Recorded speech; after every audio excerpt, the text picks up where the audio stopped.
for young males to get back in the working game,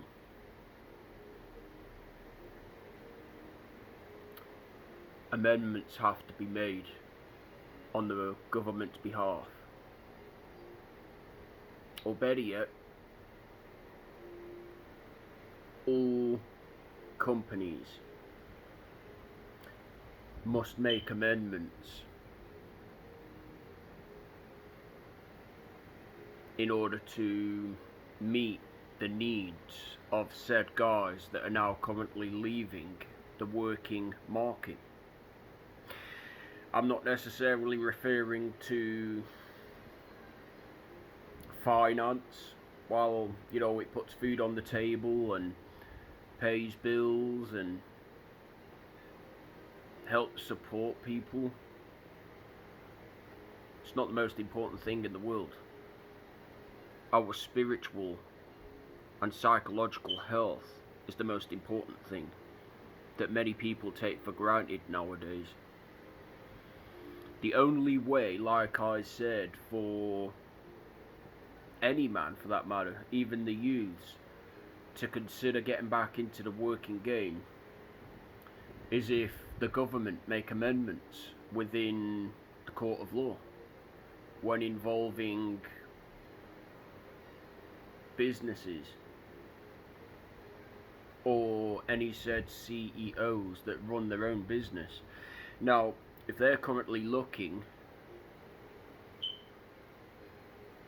for other males to work with them and on their behalf, amendments have to be made.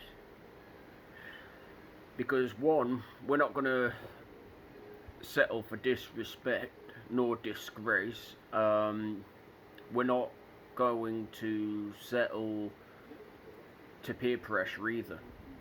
There's 3 amendments right there that I can think of.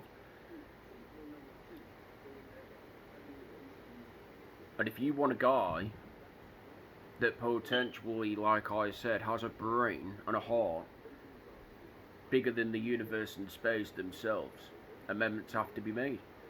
Sacrifices have to be made in order for us to even consider taking up any offer. Because like I said, when you've been disrespected, disgraced and taken for granted the vast majority of your life, we're going to continue to walk. We're not going to join people that feel the need to display all of this onto us in order to get what they want in life.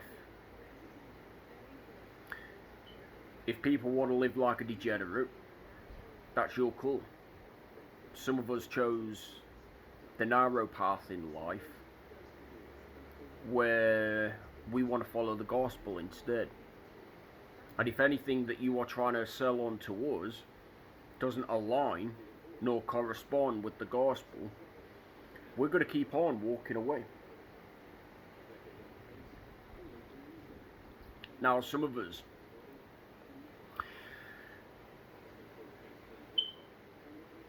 want to work. I mean, me personally, like I said, I'm more than happy to work 90 hours, I think I said it was, a week. But in order for me to take that leap of faith, like I said, amendments have to be made, sacrifices have to be made, because I'm not going to give up my spiritual and psychological well-being for people that don't deserve it.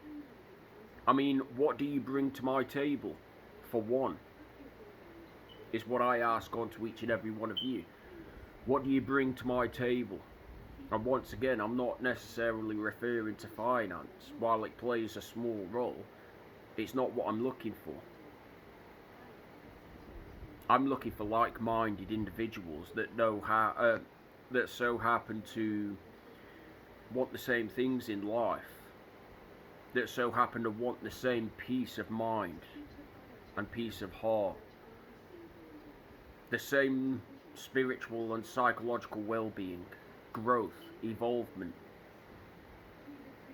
rather than degeneracy, trying to get inside your head and your heart 24/7. If we wanted to live like these clowns, we'd be living just like them every single day of the week. We'd be partying away. We'd be doing drugs. We'd be smoking weed. We'd be banging every chick in town. And doing all of this irrelevant nonsense, Thinking that life is fine and dandy, that life is great, These clowns wouldn't know a hard day's labour if it jumped up in their face and rearranged it. They think life is about having fun. They think life is all about easy mode, 24/7.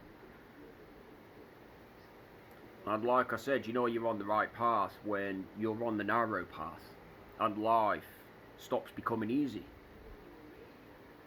When life becomes more challenging, more uncomfortable, and to some degree provoking. That is how you know you're on the right path in life. And that's the path that I want, that I consider to remain going down. Unlike these clowns that want easy life, that want to waste their lives by doing jack shit in order to contribute to their psychological and spiritual well-being. If I wanted to be a part of them, like I said, I'd be living just like them. As a matter of fact, I would be joining them in doing whatever it is they do, but I don't.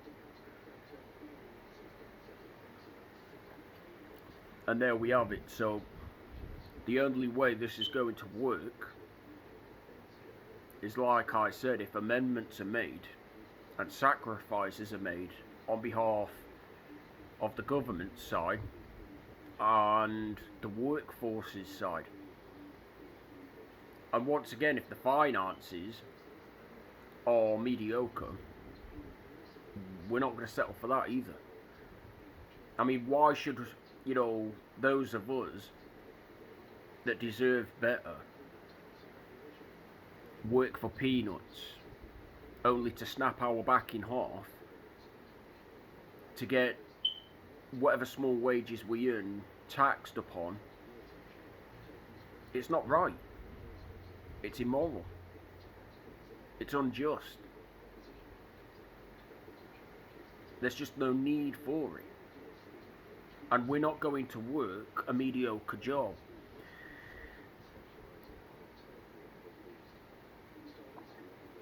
And these are just some ideas that came to mind now. That if the government want males of all ages to consider getting back into work, amendments and sacrifices have to be made. Or better yet, increase the monthly and annual wage. Offer those that quite literally put their life on the line to support and aid others a pay rise. They've earned it through all of their hard work and sacrifice. It is what it is, isn't it?